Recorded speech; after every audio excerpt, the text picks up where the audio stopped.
മുത്തുനബിയുടെ മദദ് ഏറ്റവും കൂടുതൽ പറഞ്ഞതാരാ? സിദ്ദീഖ് റളിയല്ലാഹു അൻഹു ആണോ? അല്ല. ഉവൈസുൽ ഖർനി തങ്ങളാണോ? അല്ല. തന്റെ ഹബീബിനെ കുറിച്ച് ഏറ്റവും കൂടുതൽ മദ്ഹ് പറഞ്ഞത് അത് അല്ലാഹുവാണ്. അല്ലാഹുവിന്റെ പരിശുദ്ധമായ ഖുർആനിന്റെ അകത്തളങ്ങളിലേക്ക് നമ്മൾ കടന്നു കഴിഞ്ഞാൽ ഏത് ചർച്ചയുടെയും പര്യാവസാനം ഹബീബായ മുത്തു റസൂലുള്ളാഹി. ഖുർആനിലെ 114 സൂക്തങ്ങൾ എടുത്ത് പരിശോധിച്ചാൽ അതിൽ മക്കിയുണ്ട്, മദനിയുണ്ട്. എന്താ മക്കി എന്ന് പറഞ്ഞാൽ? എൻ്റെ ഹബീബ് ഹിജ്റക്ക് മുമ്പാണ് ആ സൂറത്ത് ഇറങ്ങിയത് എന്നാണ് അതിൻ്റെ അർത്ഥം.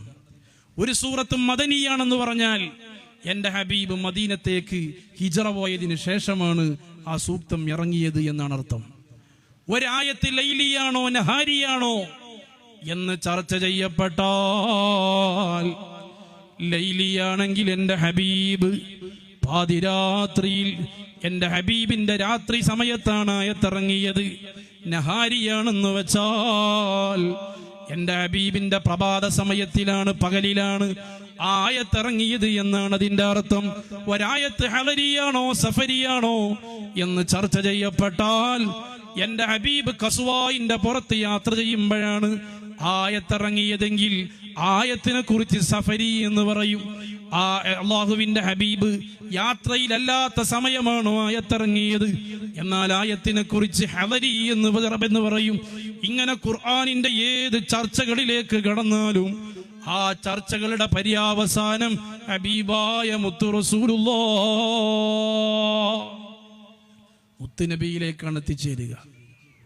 അതുകൊണ്ട് പ്രിയപ്പെട്ടവരെ, നമ്മൾ ഈ നൂറെ മദീന നടത്തുന്നത്, റബീഉൽ അവ്വലായപ്പോൾ ഖസീദത്തുൽ ബുർദ മജ്ലിസ് സംഘടിപ്പിക്കുന്നത്, ഈ എളിയ ഒരു മുത്തുനബിയുടെ മദ്ഹ് സംഘടിപ്പിച്ചതിൻ്റെ പേരിൽ നമുക്ക് രക്ഷപ്പെടാൻ കഴിയണം.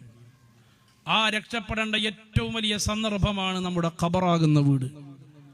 ആ ഖബറിൽ മൻ നബിയുക എന്ന് മലക്ക് നമ്മോട് ചോദ്യം ചെയ്യുമ്പോൾ അതാ മുഹമ്മദുർ റസൂലുള്ളാഹി സ്വല്ലല്ലാഹു അലൈഹി വസല്ലം എന്ന് നമുക്ക് മറുപടി പറയാൻ കഴിയണം.